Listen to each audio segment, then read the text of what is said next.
Happy New Year, everybody. I hope your year started off on a good note. I hope you're feeling positive about 2020 because we sure are. We are excited about the shows that we've lined up for you this year. But first, we want to take it back to 2019 by highlighting some of the really interesting panel discussions that we had.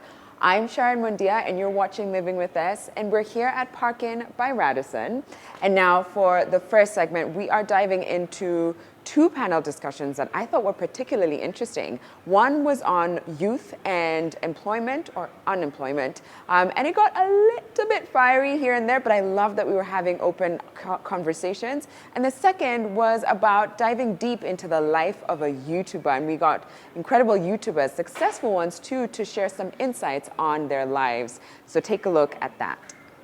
I hadn't heard of generation before, but the more I was reading about it, the more I was like, how have I not? Because this seems like it's tackling one of the biggest issues that if you go on the internet today, you're probably going to find a tweet, a Facebook post about it, and that is the youth and unemployment. Yeah. So tell me a little bit about generation. Okay, so generation came off a research that was done by McKinsey and Company. They are founding fathers or our founding partners. And they came to realize that there was a huge unemployment rate in Kenya. And there is also a big gap between when you finish school and what the employers actually want. So there's a big gap there. Yeah. And created a boot camp, because generation programs are pretty much boot camps that run for 5 to 12 weeks. Okay. And we train youth on various things. One of them is a manufacturing course. The rest are more to do with soft skills and sales skills. Yeah. And once they finish the boot camp, then we ensure that they get some interviews and then they get employed with our employment partners. Along that, of course, is the idea of us, first of all, trying to understand which jobs are out there, in which industries, understanding what the employers exactly want, what are the skills that they are lacking for entry-level jobs. And then, of course, going out and developing a curriculum that is kind of, or we would say, that meets these needs that the employers want. And then, of course, looking for youth who need the jobs, yeah, training them. So when was placing this? Them yeah, in the jobs. Yeah. When was this set up? Oh, in 2015. 2015. 2015, yes. And was it in Kenya, or was it also in India or across the world? Right now we're in more than 13 countries. 13 countries. Kenya was the first, but of course we're in various other countries. India is one of them, Pakistan, the United States, France, Spain, Mexico, Argentina, Brazil. We just launched in Australia. Yeah. So the program is scaling. I mean, the youth challenge that we face of unemployed and underemployment is a global issue. It's not just a Kenyan issue. Right. Yeah. And especially in Africa, where the amount of youth, the number of youth in Africa is larger than any part of the world, and yet also unemployment is at a sky high here. Yes. So how many youth have gone through the program?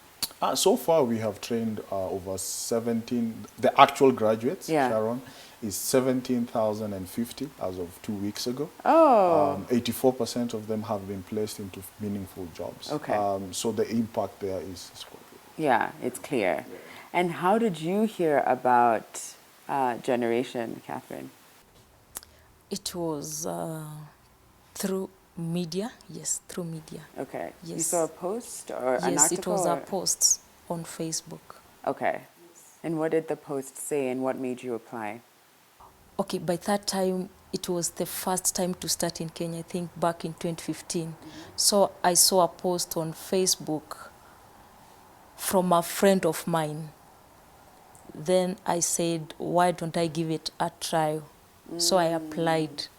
And your friend was describing his or her experience, or what were they saying? No, they were saying there's a recruitment for the youths. They are needed to be trained, and afterwards they'll be given a job. Yeah. Yes. Oh, wow. Then and you applied in 2015? Yes, I applied in 2015, April. And how long was your course? 3 months. 3 months? Yes. So how do you then go about finding recruiting the right trainees for the program? So we work with community-based organizations. We also work with local churches, local elders to give us youth who really want a job. And there are many. There are a lot of people who are looking for jobs, so it's not very difficult. Like it or not, you most likely follow a YouTube channel, are obsessed with them, are hearing about them. Your children, your auntie, your mother might be obsessed with them. And so we want to try and understand what it's like. What is it about? And who are the people who are currently dominating the space in the country? Joanne Muni, who you more likely know as Yummy Mummy. Yes. First name Yummy, second name Mummy. You know it. You know Yummy it. Mummy. And then we've got Chabet Rono, who just started the other day. Actually, they both did. And she has Great Day channel. Welcome, ladies, YouTubers. So let me ask, when people ask, what do you do? What do you say? I say I'm a digital content creator. Okay. I also say I'm a mom because it's a full-time job. I also say I'm a wife because it's a full-time job. Oh, right. Exactly. I say I'm a woman because being a woman is also a full-time job. So I'm all those things. Yeah. Okay, and what about Funny you? enough, when guys ask me, I'm like, I waste people time and they let me. Ah. But I think that content creator. I Content guess. creator. Yeah, content creator. Okay, so where did like Great Day come from as your channel name? Funny enough, back in the day when I used to start doing like 1-minute videos on Instagram, I used to say, I hope you guys are having a great day. So then it became a thing where everyone used to like recognize me with Great Day. And I was like, wait a minute, wait a sec. And then I just called it Great Day channel. Yeah. One of my Nice. favorite sites that I like to go to first thing in the morning is called greatday.com. And Oh, they have really? like a couple of paragraphs that sort of motivate you and leave you in a good mood. So I You're love like, yes, that. I can do this. I have a great day. Yeah, today's like inspiration is about goal setting or whatever. And Yummy Mummy, where did that come from? Yeah. People ask me that all the time. So initially my Instagram page was called Goldilocks because I had dreadlocks which were golden. Now they're black, but before they were golden. Yes, so it was Goldilocks. Yeah, a really long time ago. Yeah, and I really liked that name. But then at some point I cut off my locks. So I was like, okay, wow, now I can't be Goldilocks anymore. Then I was like, what am I going to talk about? I mean, what am I going to name my channel? And because I'm a mom, I was like, it has to be something to do with being a mother. So I just went online and I was like, mother, mommy, mom. And then I saw the phrase Yummy Mommy, which by the way, Yummy Mommy is not a person. It's like a tier of existence, you know, of like a delicious woman who just like owns her body and owns her womanhood and owns herself. And she's a mom. So I was like, I think I'll be the Kenyan Yummy Mommy. Oh, And that's how it is. Yeah. I love it. So you both are, I'd say, I mean, I'm going to use the word newbies, but it's not Yeah. to say that True, you're true. novices in this. Like I Yeah. think in the 8 months and the 4 or 5 months you've been on YouTube, Yeah. Newborn. you guys you have were like, I'm a child. Yeah. you guys have done, and I mean, you've amassed 27,000 Yeah. followers already, and you are 29, almost 30,000 followers. Yeah. It's So crazy. obviously you're doing something right. Subscribers. Yeah, subscribers. Oh, subbies. Yeah. Sorry. So can you break down what your channel is about? What do you talk about on your channel, and why do you think you've been able to amass such a following Yeah. in such a short amount of time? Funny enough, you know, they like everyone, you know, does the videos with makeup and they're all, you know, have like perfect lighting. Now I'm the complete opposite. Yeah. What caught people's attention was the fact that I'm looking funny and I'm looking tricky. And I kind of just be myself. That's I your just, charm. Honestly, I Yeah. just be myself. The only makeup I do is Vaseline. You know it? Yes. Yeah, I just do some little Kuna oil. siku unajaribu wengi. Some I days saw you do a makeup try tutorial. Put, the worst makeup tutorial of all time.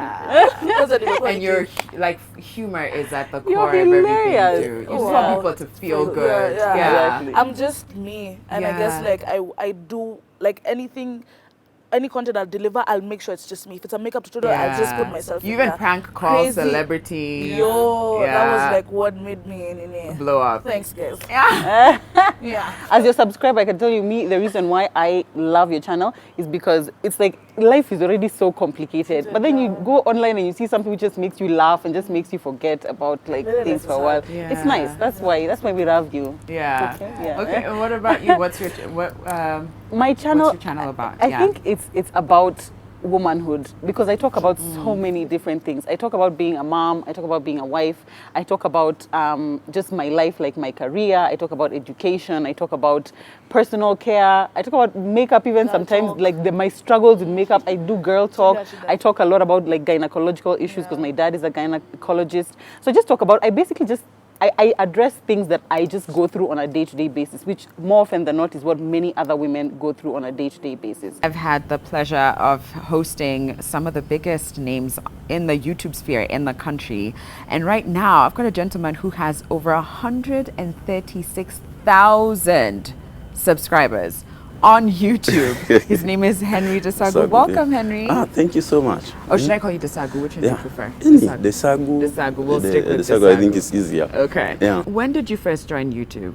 I joined YouTube, I think, on 14th August 2016. 2016. Yeah. But I know it's only about a year later that you started to become serious about it. Originally, it was just a hard drive, your quicker content. I just put content there. Okay. But later I started seeing, there are some people who are watching there. Okay. But originally, I started on Facebook. When you first started, did you have any idea of the kind of like interest or popularity that you'd just dive into from YouTube? Was there any inclination that this might be bigger than it seems? Okay, in the long run, I was seeing something like that. But when I started, it was just it's something I used to love to do. Okay. So I just let me put content out there. Let me see how people react. Yeah. If they react negatively, I quit and deny that. But when I started on Facebook, the most amazing thing about Facebook is sharing. When somebody sees, he shares. So even if my page was new, you end up meeting very many people. So originally I really loved Facebook because of sharing. Okay. Now that content, because I did not have a hard drive, my laptop, I want a space. Yeah. So I started uploading also on YouTube as a hard drive to put there my content. Wow. Yeah. Look at that. Okay, so 2 years from when you started getting serious on YouTube, that's 2017. Yeah. It's not even fully 2 years yet. Yeah. And you've got over 100,000 subscribers, 136,000. Yeah. Can you explain to people who don't know, can you explain what it is your channel is about? And can you also give some insight as to why you think people have fallen in love with you so much? So first, I think for people to really understand me, they must know who is Desagu. Yeah. So Desagu is personally what we do is, you see, like what we do is like a reality comedy show. So what I do, I create skits that relate with my life or somewhere revolve around my life. Okay. So it's like people the reason I have got many subscribers on YouTube, I think first mainly is because I do something almost closer to what the Kardashians are doing. You are keeping up with Desagu. You see, Desagu is a hustler from a very poor hood called Moihoko. He does not have a permanent job. He does not have a permanent girlfriend. So he's always after ladies. The other time is after footwork kazi. So alafu he does not accept the livelihood from where. So if it's a lady, he does not want a lady from that hood. Anataka wakule kwingine ya slay queen na nini. So most of my life is my struggle with real life. So people are keeping with, where's Desagu today? What is he doing today? Okay. So generally it has been like that. So that's what makes people subscribe. Because the reason people subscribe is because they want to watch your next clip. They want to know when you upload the next clip because it's like a continuous story. Wow. First of all, I find it so funny that you compared yourself to the Kardashians. I mean, I think that's incredible. But I think from a business perspective, I think we all want to be some kind of Kardashian Jenner with their billions and their millions. So let's slight segue, and I want us to talk a little bit about the business of YouTube. Okay. How has that been like for you? And would you describe yourself as an entertainer and a YouTuber confidently? Or is that still, how do you feel about it? Right now, I think for the last 6 months, I can confidently say I'm a YouTuber. Before I think I was so much focused into, before I was not serious, for more than, I think for the last 1 year when I've been active on YouTube. Right now, because of the subscriber base and having those people watch a lot of your clips, I think right now I can say I earn from YouTube. But before then, even me, I was on YouTube, but people are saying they're earning from YouTube. I'm like, how? I'm also doing what you are doing. Yeah. But I came to understand certain metrics that makes you earn. I later realized what people want on YouTube and what people want on Facebook or other places is not the same. Okay. You have to understand, in this sphere, somebody who is going, this is how we decide. Somebody who is on Facebook, ni mtu ako kwa simu na jam. So he just wants a very short thing. Alafu it's over. But somebody who is now in YouTube, who mtu akona internet, akona Wi-Fi, akona office and a boss, so he has a lot of time. So compare 2 minutes is like, hey man. So when I understand what people want on YouTube, people on YouTube want more something to do with dramas. People on Facebook just want something short. You could be talking about anything, even something very just short and what. So when I understood those metrics and how you can push audience kutoka Facebook or ende YouTube, take some from YouTube, take them to Instagram, that's when I started saying, sasa mini YouTuber. Welcome back, ladies and gentlemen. We are here at Park Inn by Radisson, and to kind of usher us into the new year, we're highlighting some of the really interesting panel discussions that we had in 2019. Now, this next segment was one that got a lot of views on YouTube, and that is the over 25 ladies. They are known for being super outspoken, and that's exactly what they were on the show too. Take a look at that interview. Hi guys, welcome to Living with S. I'm so glad. I feel like I'm in the crew now. Ladies, welcome to Living with Us. If you're not familiar with Over 25, seriously, what are you doing with your life? Let's start there. They have completely taken over the YouTube space with their candor and their fun conversations, and just not beating around the bush, talking about things that girls and women talk about amongst themselves. And it's suddenly like, oh my gosh, we're all in this like conversation together.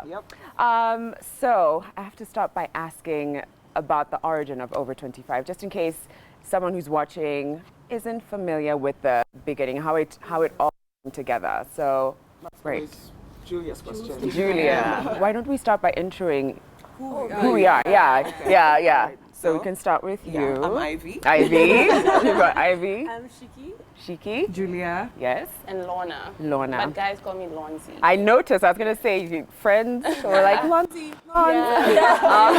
Okay, so Julia, how did this start? Just basically wanted to be on YouTube. I needed a creative outlet because my job is not very creative, but I've always felt like I want to do something creative.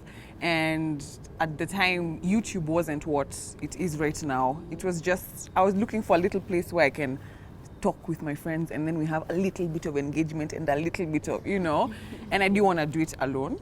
So I told them to join me so that if it goes south, we are together. Oh, that's the reason. No, I just don't want to be in front of a camera by myself, So it just started like that. It was initially it was just like I wanted it to be like just 2 people or 3 people, whoever who's available on the weekend, and then Ivy joined around episode 3, and it's just become what it's become. Right. Yeah. And from the get-go, was it important for all of you guys that you were very honest and talked about things that people didn't often discuss online, or did it naturally flow? I would say it just naturally flowed because that's who we were in the beginning. We actually, it hit us after that. People were like, you guys are so close. You guys, you're talking about, you're so open. You're so free with each other. You're talking about things, so openly. And we were like, don't people talk like this all the time? So for us, it was completely natural. Right. Yeah. And it's clear, like even just before we were rolling, I was just sitting here and observing how you guys like connect with each other and how you like, no, that you have shoes like those, the suede ones. No, it's the green. Yeah, it's a teal. And it's the convo. It's just like, Jesus, they really are. It's not for the camera, you really are that close and connected, which is so 10 beautiful. 10 to 15 years of friendship. 10 to 15 years Yep. of like That's the ups and downs Yeah. and everything, fashion, men, the whole convo, everything. Okay, so the reason I have the ladies of Over 25 on here today is because I thought we could talk about some of the biggest things that have happened in the past couple of weeks. Just sort of like give our 2 cents on what's going on. Our 2 cents. Hashtag Susan Wong, we miss you. But so I thought we could start with the BAKE Awards. Bloggers Association of Kenya. They just launched, I think it was like February 12th, a couple days ago, about a week ago now. And I just want to know from you guys, what are you feeling about blogs? Are you into it? Are you like, are we still doing blogs? Thoughts on that? Personally, I've never been a blog person. Yeah. Even before Over 25, I've not even been a vlog person. So this all came to me now when we entered the YouTube space. Yeah. But opening a blog, I'm not sure there's one I can say I subscribe to or Yeah. I read. Right. Interesting. And what about the rest of you? I used to be a blog person. Yeah. I had a blog. Yeah, and I think I used to read your blog. Yeah, but right now I think visual content is it. Yeah, because I can listen to it while I'm working. Yeah. Other stuff. Yeah, but occasionally, like if it's a nice piece. Yeah. You will. Yeah. Right. I think just there's a migration to visual content. Yeah. Unfortunately, even books, people don't read books as much. It's become a niche thing right now. And that breaks my heart. Yeah. The fact the fact that people don't read books, like to me, like it hurt. So do you? Yeah. So or maybe we're not the target audience. I don't know. No, I think in general, just reading has sort of The reading culture in Kenya. Yeah, especially in Kenya. For a while, it's been really terrible. But I think we're generally moving towards like listening or at least watching. So it's more podcasts or more YouTube channels. Yeah, like videos and Netflix. Thoughts on blogs, Lorna? Just like everyone else, especially like I never used to really read blogs, and if I was reading, it's short and sweet, you know, where it's a lot of pictures, like Joy Candy when she was blogging. No, at least it's just small topics, small intro, then pictures. That's what I was into. All right, so conclusion is like blogging is like, not too sure about that. Not right now. It's more like vlog and stuff like that. So, second piece of news that we have to get into is that the famous or infamous Pastor Dea has accused Beyonce of stealing the "Say Yes" when Jesus Say Yes song. First of all, as a Beyonce stan, like a part of the Beehive, I'm like, even if she did steal, sir. First, I thought Pastor Dea was in jail. What happened? Is he back in? I thought he left the country. How is he accusing anybody of anything? Yeah, it was really stunning. It was really stunning. But also, more importantly, that wasn't even a Beyonce song. It was Michelle's song. All she did was contribute. Yeah, and he wants to like I don't know, pursue and press charges. Isn't it interesting how like when you become famous, suddenly, especially like that level. Like I bump you and it's like, oh Jesus, I'm falling. I'm gonna have to sue my knee. I can't work. I think especially in the West. Right. I don't think we are there yet. We're there yet. Yeah, maybe some people don't even know their rights really. Yeah. I don't know, yeah. Especially in the West, I think celebrities are really under scrutiny, and it's like people are ready to like make the most. Do you think we'll get there? And have you also, as over 25, felt that kind of like invasion or people being, hey, seriously, stop, don't, like, what are you doing? In any way, whether it's like, I mean, I don't think a lawsuit, but it could be like someone's in your business, stuff like that. Have you felt it at all? No. Not really, thank God. Yeah. Love. Yeah. I think maybe the only struggle is when you're having a bad day. And then, and people are in your space. It's just a bit So then hard. what do you do in those moments? You smile if you can, or just tell the person it's a bad day. Yeah. People understand, I think. Nowadays I'm very big on deleting comments that I don't want to see or that kind of thing. I delete them. I don't need this in my space. I want to be happy, so that's what I do. Yeah. Okay. Good. Thank God we're not on that level. I hope where we get people. there, though. I think we will. Yeah. You hope we get I there? hope Kenya gets there. Okay. In form of because, for example, over 25, it's what we do for a living on the side. Right. It's become a job. Yeah. So I hope we get to a place where people, where we're big enough for, I don't know, for lawsuits. I'd like to call my lawyer and be like, okay, there's this, I'm drinking Pepsi and I have a Coca-Cola contract. What do we do? Yeah. I'd love to get there. When I think about it, I think wouldn't it be overwhelming to have that level of like invasion, people being like, I saw your child has like a strand of gray hair and I was wondering what it means, like that kind of scrutiny. That's what because Nairobi is very small. That's what I don't want. I don't think I'd want that because Nairobi is small. So even if you're quote unquote celebrity, you can't really be a celebrity because you have to go to the shop. You know, you don't have a bodyguard. You know. As in, That's what Ivy's saying. She's like, I want a body. I feel like Nairobi is too small for that. She wants like, she wants Julia. I don't know. Interesting. So do you all want the same? No, clearly I'm It's a lot. It's too much for us. Yeah. If it comes with money, it's fine. full Yeah, but lifestyle. not just we are famous and then we don't have money. Yeah. You're still the one who's going to the supermarket. You're going to the supermarket. I need to send somebody, please. Can you go and buy for me eggs? Interesting. Okay, so Diamond Platnumz has a new song out, and it's sort of reawakened the conversation around play KE music. That whole debate that there's not enough love for our Kenyan artists, and on Twitter a lot of the conversation was like, you see, now if people like Diamond is like releasing this, we're not gonna play your music. So, what do you think about that? For me, to be honest, I've seen that song and I've listened to it and I love it. To be honest, it's just the production is ridiculous. It's on another level, and I can't really compare it with Kenyan music. I'm not saying Kenyan music is bad. Of course, we have very good music, but then when you see what these guys are doing, you're like, yo, are we even there yet? Or what's missing? Or something there's something missing here. That why aren't we getting to that level? And I just honestly feel there's some work we need to do, or maybe some higher, better production. Even the song itself, the quality, it's just on another level, to be honest. Right. So, sorry, Lon, I keep interrupting you.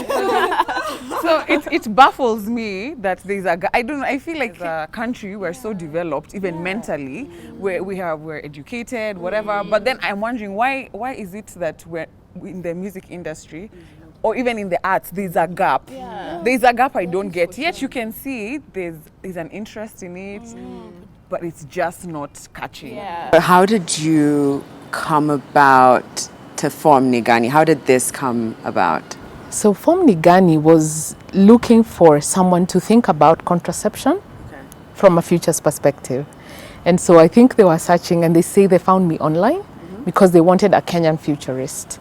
And so since I'm perhaps the only one doing that in Kenya right now, at least formally, they found me online. Kenyan futurist. Wow, what? That's insane. I mean, I still have so many questions about your career, but tell me, and again, because I find it so fascinating that you've got, like, you have to have your, finger in almost every aspect, everything that's happening, including, I imagine, not just politics and economics, but even entertainment, cultural shifts. You're kind of watching. Yeah, and because the world doesn't, precisely what you say is that the world doesn't work in silos.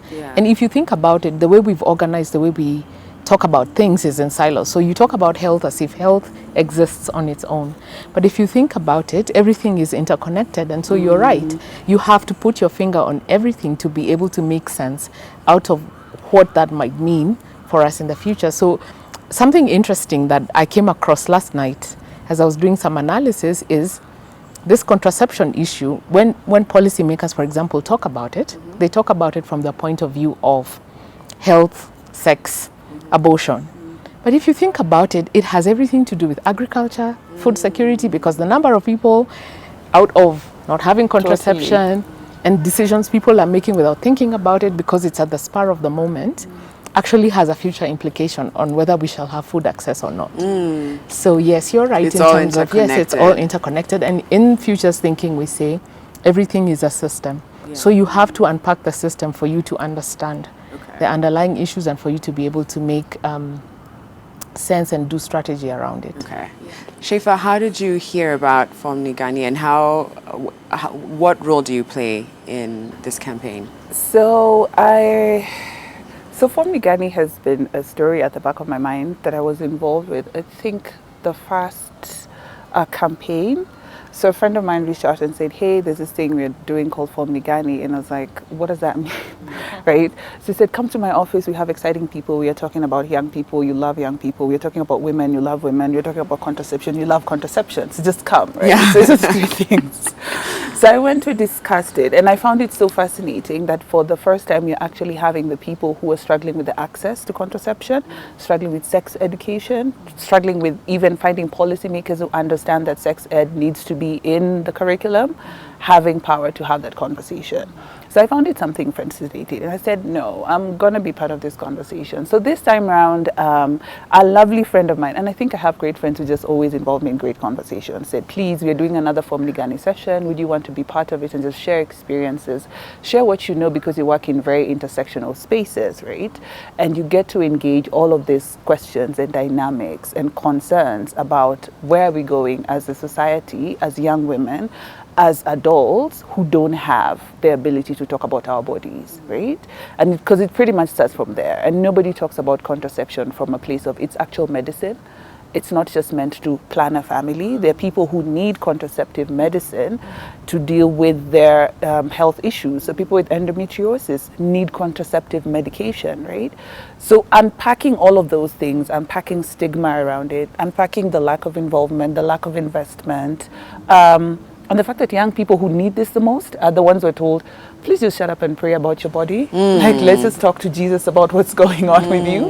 And, you know, if you get pregnant, we are so sorry, you're a bad person. Yeah. If you have a child, then we are even sorrier because now you have to raise this person in shame, Yeah. right? So then come and have a conversation. And I think that's where I come into Formally Gani and trying to understand what they've been trying to do, which has now led to this beautiful report of talking about capturing mainly voices of young people around very many issues of contraception. Yeah. Okay, now for this last segment, we're looking back at 2 panel discussions. One was with millennials because we thought it was interesting to hear from them. What are they frustrated about? What are they discussing? What are they curious about? And a lot of it had to do with relationships. And then for the second part, you get to dive deep into women in business, a forum that was created that has helped a lot of women kind of create different structures and be able to come up in their respective industries as their own entrepreneurs. This was actually a really popular show. So take a look at those 2 panel discussions. By a show of hands, I don't know if you mind saying, who here is dating? Okay. Dating, single. Alrighty. Okay. If you were to break it down to maybe like, you know, a couple of sentences or just maybe one sentence, can we each say what we think dating in this day and age is like? Can you just like give me a brief synopsis of what you think it's like for a Kenyan woman and I guess a Kenyan man? And we can all go around saying what it's like dating in this day and age. We can start with you, Sarah. With me. I was about to give him the opportunity because he's the minority. No, we'll spare him. All right, Sarah. Dating in this generation is quite hectic, and it can break you because we have empowered women, and then we have not so sure men. And feeling that like women are increasingly replacing them in this society. So it's a tricky place to be, and you need a lot of constant support from your girlfriends. From your girl as a woman, as a Kenyan woman. All right, Kesha? Definitely, I would say when it comes to the Kenyan dating scene, there are a lot of assumptions, I would say, and that really impacts how people interact in that space. And I would say when it comes to the Kenyan woman, there are a lot of assumptions that if she looks good, then she must have someone bankrolling her lifestyle. And so that already is a perception that you have to address. If she can pay for her own drinks, for instance, then she's probably too snobby and she doesn't want anything to do with a guy who can't live up to that standard. So I'd say as women, just in this society, we're constantly having to defend our image out there, and that can have a negative impact on how you date in this country. Okay, yeah. assumptions, all right. From a man's perspective, dating is rather different from what it used to be, from how we see our parents did it, where it was a level playing ground, where the man had his own responsibilities and the woman had her own responsibilities. But as we're coming to the age where women are getting more and more empowered, I feel like men are really under a lot of pressure. Because in a man growing up, you're taught to protect and provide. So in the instance where you have this lady who is dating and she has her own car, she has her own house, she has her own money, where does the money come in? Yeah, then that's when we get things such as abuse and emotional and physical.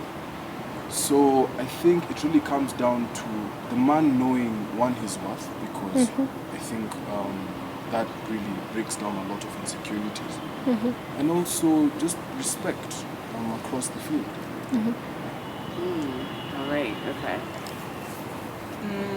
Well, since I'm single, and it is extremely difficult. I mean, you may think you're dating someone, but it turns out you're in this situationship. So you think, okay, everything is clear, but turns out he's talking to 5 other women the same way he's talking to you. So I find like technology has definitely made it easier for a guy or a girl to have like options. So if this doesn't really work out, it's fine. I have 4 other girls or 4 other guys that would probably, so getting that genuine connection seems to be a lot more difficult now. Right, interesting. So from what I heard, there's a lack of clarity, a struggle with identity, assumptions, which, as they say, it's the mother of all mess ups. And then, the problem with not knowing how to handle an empowered woman. All right, so I'm curious, do you usually have conversations about this amongst yourselves, your peers? And if so, what are some of the ways that you've looked to resolve? And maybe we can start with what you were saying, Musao, about a man's identity and how it used to be, which was you are the provider. But now we're raising women to be like, actually, you don't have to wait for a man to provide. You can go out and create and make money and empower yourself. So what are some of the conversations that you're having with your peers around being with women who, I guess, aren't necessarily looking for that? And the second part to that question is, inversely, there's also a good number of women who are coming up and are sort of waiting to be catered to, and does that validate a man's existence if that's what he was brought up to think, that I am here to provide? Right, so let's start with the first one, which is, so how do you, when you're having convos with your boys, are you like, wow, this chick is just like, just sorted. I mean, on to the next. Let's look for someone who's struggling or not there. Or just that, what conversations are you having with your boys? Actually, recently I had a chat with one of my good friends, and he was actually in a similar situation. And he was trying to, because I've had a discussion with my girlfriend. We have kind of figured out how, if I'm doing too bad, she can take on some of the responsibilities, and vice versa, that communication. And I was telling him, look, it's all right, for you guys to go forward and have a drink, and she offers to pay the bill. Don't get used to it. And it's also good sometimes to, once in a while, just offer, let me take you out for dinner, let's go somewhere and just spend the day together. So it's okay, for the girl or for the lady to take care of the both of you, but I think communication is key. Communicate where if you feel that you're not doing too good right now, you say it. It doesn't make you less of a man. You can't take your girl to what fancy restaurant and pay the bill. Right. So are any of you parents? Yep, no? So I'm wondering, so that this isn't something that is passed on to the next generation, the idea of your identity being based on, are you able to provide, I'm curious to know, and I'm posing this question to you, to the ladies as well, as you're raising your children, your son specifically, is that something you'd be conscious of, that, is your worth based on your ability to provide or to be the sole provider or to the main provider in your home? And how do you change that so that we're raising men who are able to be with empowered women and I guess in this case you're talking specifically financially, right? So how would you go about it? I think for me, actually, when I think about the dating scene, I think a lot about, yes, my group of girlfriends and the struggles they're dealing with. But I also think about like my younger sister and my cousins, and they are going out and meeting young men. And you're like, oh my goodness, what caliber of people are they meeting when they go out and interact with all these people? But for me, the starting point, I always believe, is to raise people with values. And people need a value system. When you have a value system, then you're not looking to things that are sort of material. You don't really look at how much money can I provide. You look at, yes, you understand what money can do for you. It can open doors, it can create opportunities. But once you understand the value of money, then you know where it fits in your life. And I think if you raise people to have sort of a moral responsibility, they feel the need to carry themselves in a responsible manner, you know, being conscious of other people's feelings, being empathetic, and that sort of humanity, I think, is not emphasized enough.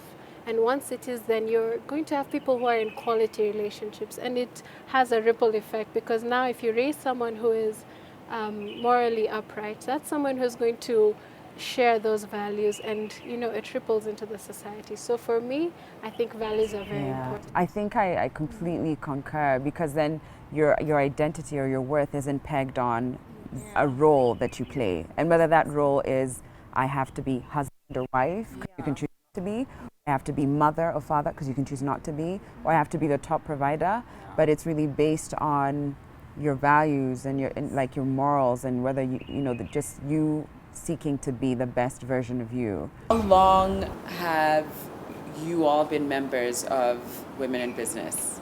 Maybe we can start with you, Nailante. Maybe a year. A year now? Yeah. Less than a year. Okay. Yeah. Okay, quite brief. I joined earlier this year. Okay, so just about a year or so. Okay, so I want to hear a little bit more about each one of your businesses, just to get to know a little bit about what you do on a day-to-day basis. We can start with you, Ivy. Tell me about Ivy's Organics. I'm in the manufacturing space. So what we do is we create organic skincare products that cater to everyone's needs. So all ages, all genders, all races.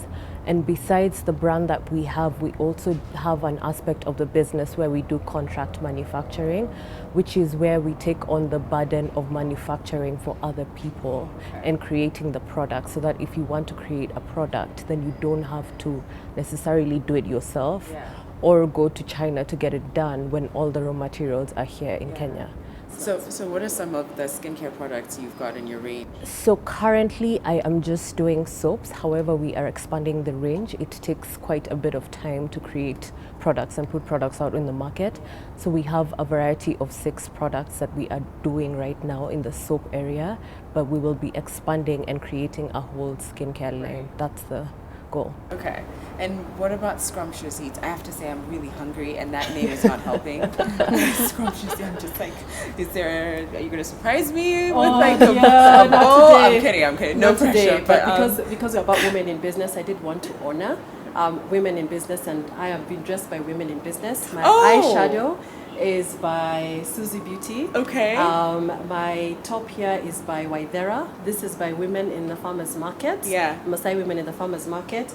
My pants are from Vivo. I was going to say Vivo, and I love if I say it and it's not. I love them. And the hair is by Lily Hairline. Wow. So it's not paid advertising or anything, but I thought it's important as we talk about businesses and women that we acknowledge and recognize the women in business who are trying and putting their heart and soul into everything they're doing. And also in the economy today in Kenya, the way there's 388 companies have closed. We need to start buying local. Let's start doing this. Let's start looking and seeing what we have in our houses that are local, in our fridges, and our makeup and skincare lines, in our washing detergents and antiseptics. Yes, so that's a good challenge. That's a really good challenge to take it on, and especially since we're coming into December, the holiday season, everyone's thinking of just ways to spruce out their homes, their lives, to spoil their loved ones. Try and I'm not just saying this, but I did give myself the challenge to try and buy something Kenyan as presents for this holiday. To every person I'm gifting. Because my first instinct was like, oh, I should order this in, oh, I should get this here, I should send someone for this. And I thought, wouldn't it be nice if everything I bought was made in Kenya? Wow. And I love how you've pushed it to like, you know. I'm passionate about that. I love I'm not shy, and I'll keep talking about it. I'll keep wearing it. And I'll keep doing what I can about it, and just talking about manufacturing as well. So it's a Scrumptious Seeds. We are a health and wellness brand. We've been in business for the last 4.5 years. Our products have no preservatives, no artificial colors. They're dairy, gluten-free. So they're helpful for people with a lot of conditions and illnesses. So we do cold-pressed vegetable juices. So if people are trying to get healthy and they're like, where do we start? What can we do? That is definitely something you can do. Mothers who are nursing. So we do our soups and also our juices. And also for people who are unwell, coming out of hospital, then they're like, they can't eat anything. What can they do? We will offer our soups, and they just nurture people back to health. Oh, beautiful. And last but not least, Nailante, whose name I love. A little bit extra than most names because that's the name of my daughter. So even before we were just joking that you can call me mom if you want to. Naila. So tell me about Ila Brands. Ila Brand is a brand of, our motto is creating healthier lives. Oh, okay. We create healthier lives in our homes, in hospitals, in hotels. And we manufacture antiseptics and disinfectants. We manufacture bleach. We manufacture any toilet cleaners. And soon we are going to hair. Oh, wow. Yeah, we are doing natural, like olive oil. We are doing like carrot oil for the natural hair. Oh, I like that. I've got natural hair. So all these oils. We are in the process. We're in the process of making formulations. So by January we are kicking off. Okay. And we will introduce another brand. All right. So earlier, I was speaking to Mary, and she did share, just some of the hardships around starting a business, and I was hoping to hear that from you, because often. And maybe not even hardships per se, but mistakes, things that you did that you're like, whoa, had I just known earlier that, I needed to change this or do this differently. Are there some mistakes that you've in looking back that you think, this is avoidable and I would love for other women or youth or anyone in business to avoid? Yeah. You want to start? For me, the first mistake is always have a plan. Okay. And so your mistake was not having a clear plan. Having a plan and following it. Okay. And then be strict with the details. Okay.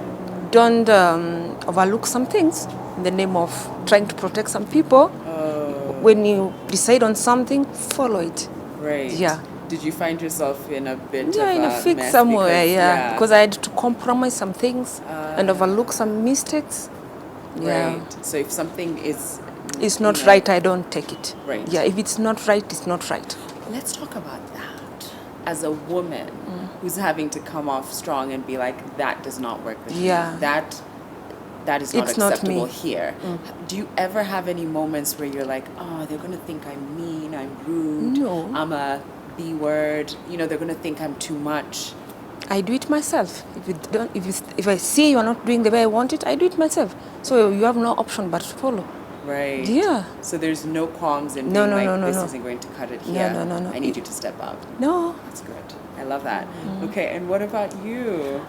So I'd say the mistakes that I did is, I think sometimes when you start a business, especially as women, you're a little bit too particular and maybe perfectionist, so it's difficult to let other people do it because you're like, no, it's gotta be like this, it's gotta have this sort of flavor, it's gotta be, and you need to take time to train people and allow them to make mistakes, and then they can grow. So if you don't allow mistakes, you're like, okay, that didn't go well, why do just grow, because you have to train people so you can move up. And if you're talking about creating employment, then you have to be able to have more people do a little bit more of what you do, so you can go on and do other things. Right. And that's the path of growth.